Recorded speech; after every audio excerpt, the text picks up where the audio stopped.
कभी सोचा है कि बस एक छोटा सा शब्द किसी की भी प्रोफेशनल इमेज को बना या बिगाड़ सकता है?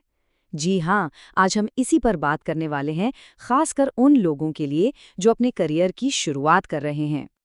अच्छा, स्क्रीन पर ये दो परिचय देखिए। अब जरा एक इंटरव्यूअर की जगह खुद को रखकर सोचिए। एक कैंडिडेट कहता है, मैं क्लाइंट कॉल्स मैनेज करता हूँ। दूसरा कहता है, मैं सक्रिय रूप से क्लाइंट कॉल्स मैनेज करता हूँ और कुशलतापूर्वक क्लाइंट की समस्याओं का समाधान करता हूँ। किसे नौकरी पर रखना चाहेंगे? दूसरे वाले की बातों में कहीं ज्यादा कॉन्फिडेंस और काबिलियत झलकती है ना? तो सवाल ये उठता है कि इस जमीन आसमान के फर्क की वजह क्या है? और मजे की बात तो ये है कि इसका जवाब बहुत ही आसान है। ये सारा फर्क पैदा किया है एक सीक्रेट वेपन ने, जिसे हम क्रिया विशेषण या एडवर्ब कहते हैं। जी हाँ, ये वही छोटा सा टूल है जो साधारण वाक्यों में भी जान डाल सकता है। तो ये क्रिया विशेषण आखिर है क्या? एकदम सीधी सरल भाषा में कहें तो ये वो शब्द हैं जो बताते हैं कि कोई काम कैसे हुआ, कब हुआ, कहाँ हुआ या कितनी शिद्दत से किया गया। ये काम करने के तरीके को और ज्यादा साफ कर देते हैं। चलिए इसे और भी मजेदार तरीके से समझते हैं।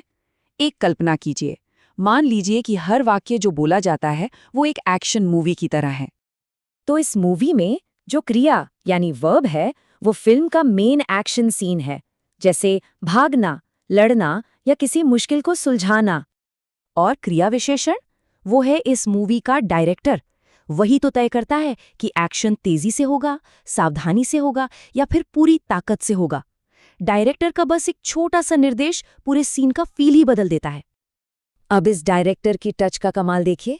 एक सीन है, वो दौड़ता है, बड़ा सामान्य सा सीन है, लेकिन जैसे ही डायरेक्टर कहता है वो तेजी से दौड़ता है, तो बस ये एक रोमांचक चेस सीन बन जाता है। एक छोटे से शब्द ने सीन में जान डाल दी।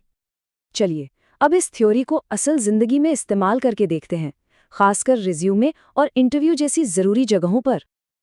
मान लीजिए कोई कहता है, मैं ईमेल चेक करता हूँ। ये ठीक है, कोई बुरी बात नहीं है। लेकिन जब कहा जाता है मैं नियमित रूप से ईमेल चेक करता हूँ, तो ये नियमित रूप से शब्द दिखाता है कि काम करने वाला कितना अनुशासित और जिम्मेदार है। इसी तरह मैंने टीम की मदद की, ये सुनने में थोड़ा अधूरा सा लगता है, लेकिन जैसे ही आप कहते हैं मैंने सक्रिय रूप से टीम की मदद की, तो ये सक्रिय रूप से शब्द दिखाता है कि मदद सिर्फ की नहीं गई बल्कि खुद आगे बढ़कर पहल की गई। और ये तो एक बेहतरीन उदाहरण है। उसने समस्या का समाधान किया से पता चलता है कि काम हो गया, लेकिन उसने सावधानी से समस्या का समाधान किया। इससे ये पता चलता है कि काम को पूरी बारीकी और ध्यान से किया गया, जो कि एक बहुत बड़ा प्रोफेशनल गुण माना जाता है। तो चलिए अब एक छोटा सा क्विज हो जाए। अगर इंटरव्यू में कहना हो मैंने प्रोजेक्ट डैश पूरा किया, तो खाली जगह में कौन सा शब्द भरना सही रहेगा? आपके ऑप्शन हैं जल्दी, सावधानी से या लापरवाही से। सोचिए जरा, एक मैनेजर पर कौन सा शब्द सबसे अच्छा असर डालेगा? देखिए, जल्दी और सावधानी से दोनों ही अच्छे विकल्प हो सकते हैं सिचुएशन के हिसाब से, लेकिन लापरवाही से तो किसी की भी इमेज को तुरंत खराब कर देगा। तो यहाँ सीखने वाली बात यह है कि हमेशा ऐसे शब्द चुनने चाहिए जो पॉजिटिव हों और काम के प्रति गंभीरता को दिखाते हों।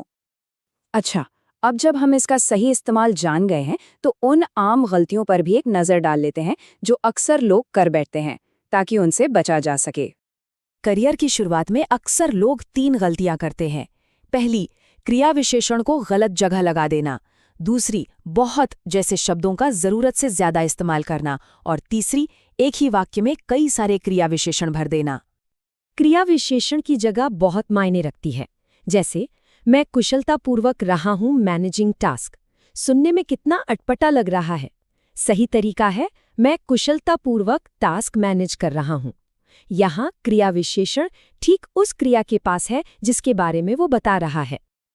मैं बहुत बहुत प्रेरित हूँ कहने से बात का वजन कम हो जाता है। इसके बजाय मैं अत्यधिक प्रेरित हूँ जैसे मजबूत शब्द का इस्तेमाल करें। ये सुनने में कहीं ज्यादा प्रभावशाली और पेशेवर लगता है।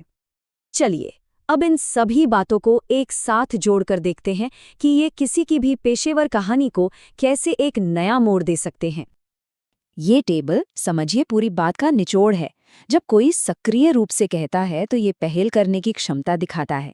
सफलतापूर्वक शब्द परिणाम पर फोकस करने का सबूत देता है, और कुशलतापूर्वक ये बताता है कि काम करने वाला एक संगठित व्यक्ति है, यानी हर शब्द एक कहानी गढ़ रहा है। तो अगली बार किसी भी क्रिया विशेषण का इस्तेमाल करने से पहले दिमाग में ये 4 स्टेप वाली चेकलिस्ट जरूर चला लें। क्या ये क्रिया को साफ कर रहा है? क्या इसका असर पॉजिटिव है? कहीं वाक्य बहुत ज्यादा भरा भरा तो नहीं लग रहा? और क्या इसकी जगह सही है? ये एक तरह का पर्सनल क्वालिटी चेकर है। तो याद रखिए, आज का सबसे बड़ा मंत्र यही है। महत्वपूर्ण सिर्फ ये नहीं है कि क्या किया, बल्कि ये है कि उसे कैसे किया गया। यही कैसे आत्मविश्वास और प्रोफेशनलिज्म को दिखाता है। तो अब सोचने वाली बात यह है कि अगले इंटरव्यू या प्रेजेंटेशन में कौन सा एक छोटा सा शब्द किसी की भी कहानी को और ज्यादा शक्तिशाली बना सकता है।